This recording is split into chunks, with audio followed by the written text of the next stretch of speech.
Alright guys, welcome back to an episode of the Patreon Sim Dynasty. This is Little Chef and we're bringing you the off season.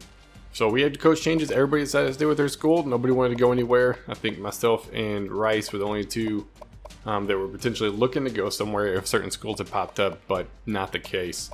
So players leaving, we have had a few.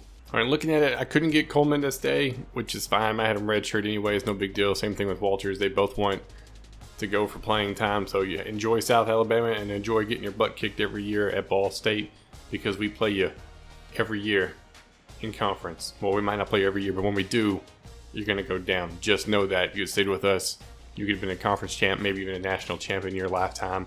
Not going to happen now. Valdez going pro. I'm liking that. Projected first round is going to help my recruiting out, because that draft stock, baby.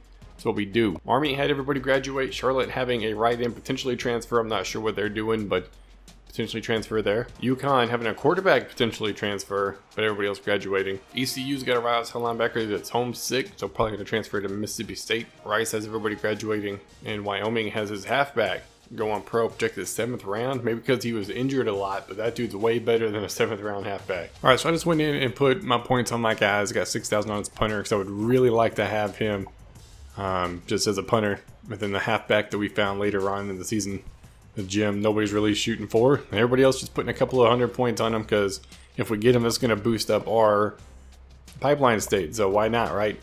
So if we get him, we get him. If we don't, not going to hurt my feelings none. Like a 63, am I really going to keep him? You know what I mean? I might just for the pipeline state, but overall, these are the two big guys that I want. I ended up dropping the athlete. UConn said that's the only guy on his board, and he's got the advantage on me, so even if I put max points on him, which I wouldn't have done, I wouldn't be able to get him. So I just went ahead and kicked him off. There's no point in it, you know what I mean? I'm happy with the guys I got. So what we're going to do, everybody's ready to roll, so we're going to advance it into signing day and see who we got. Alright, we just got done with recruiting. On to signing day. Top class is Texas with 17, 3 5-star players, dude. Golly, somehow Stanford gets up there with 3 2-stars, but whatever. First user is ECU. He was leading almost the entire season. He's got a really good class. A lot of 4-stars. We got some linebackers, a lot of offense. Dude, how many receivers did he get? Look at that. 1, 2, 3, 4, 5, 6, 7, 8, 9 receivers, and not counting the athletes that could also be receivers.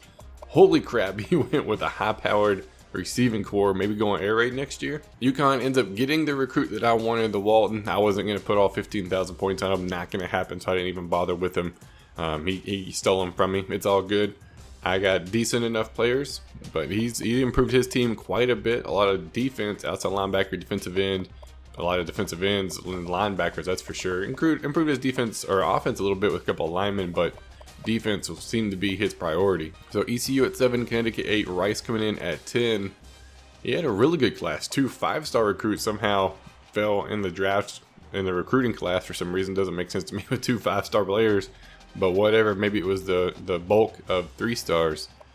But he didn't really need a whole lot of improvement, and he was not super focused on one thing or the other. I mean, defense to me is pretty obvious. We got a corner, a couple D-line, and then linebackers and secondary, but a lot of D-line seems to be the focus, but he's going to definitely improve his team. Charlotte comes in at number 16 with a fairly good looking class, a lot of offense. Most people have been defensive heavy. I mean, his first defensive player is 5 and 6, and then it goes all the way down to like 10 and 11. So to me, very focused on the offensive side of the ball. Hopefully he can improve that team and get better than 500 this year. I come in at 24, and I told the guys, I said, this is probably my worst recruiting class ranking of the entire time I've been doing this. I don't think I've ever been outside of the top 15 ever. I always finished the season really well, and it was kind of a surprise to me. I mean, I got a decent looking group coming in. I went a lot of offense and tried to get some offensive line, but I was in a lot of battles with a lot of people, and it kind of worked out where it ruined my season. So maybe some adjustments to see what I need to do to try to get some of my recruits instead of wasting points week in and week out. And like some of these guys I don't even want. It was just more for like these 2-stars, just more for the pipeline states if I could get them. So if I have to keep him, I'll keep him. If not, I'm not super worried about it. Army coming in at 39. He got at least 1 in every category. 2 5-stars, 2 4-stars, 7 3-stars, 4 2-stars, and 2 1-stars. So he went all kinds. He went offense right here. It looks like 2 halfbacks, I would assume.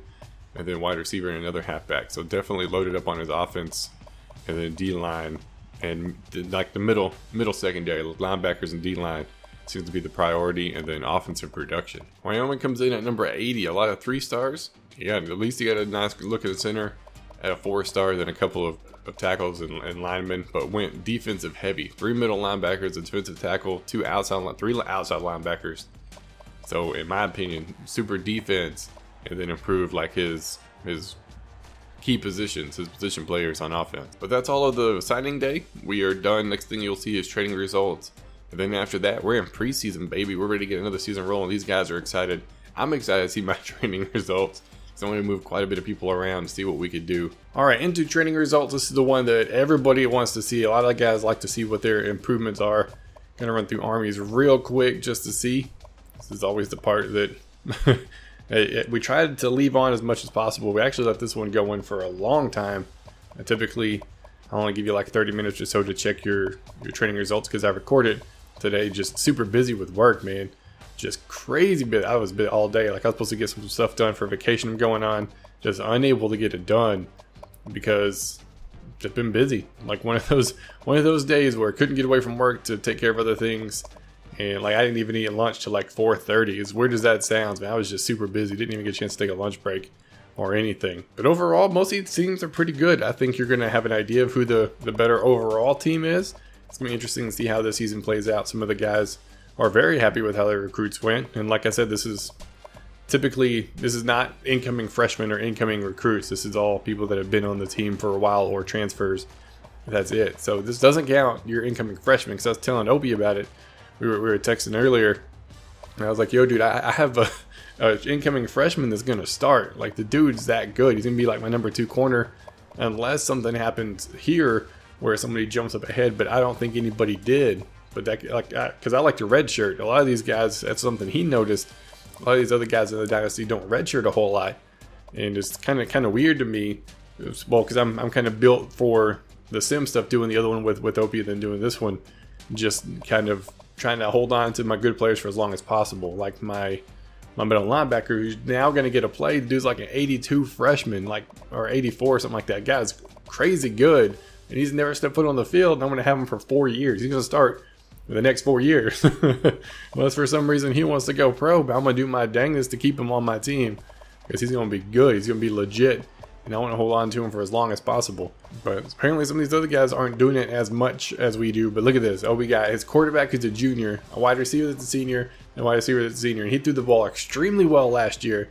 So that's going to be great, man. This quarterback got 99 accuracy. Quarterback, wide receiver, 99 accuracy. Holy crap, man. He's going to have a good team. A real good team, that's for dang sure. He's got a sophomore quarterback, and he's going to get to play for 1 year before he's replaced as well. It's like, my goodness, dude. The abilities that he's able to get some of these players. He's turned Rice from a triple option team into a dominant force, man. Not just one or the other. It's pretty crazy. But it's going to be fun. Everybody's ready to get the season rolling. I know I'm ready to get the season rolling, seeing my cut players and get my depth chart set up. Oh man, I didn't realize Wyoming had 4 people in the 90s, so Wyoming could give a run for the money over there and see what's going on. But hopefully he can have people stay healthy this year. His big running back went pro. His other running back's back for another season, so as long as he can keep everybody healthy, I think he's got a real good shot. A lot of these guys are just young, joined the first season late, didn't get an opportunity to get a whole lot of recruits that first year. But all in all, it's been a solid recruiting class, solid training results for everybody, and I know they're ready to roll. But that's going to be it for this episode. If you guys are new, be sure to subscribe. If you liked the video, be sure to leave a like. Hope you guys enjoyed. I will see y'all next time.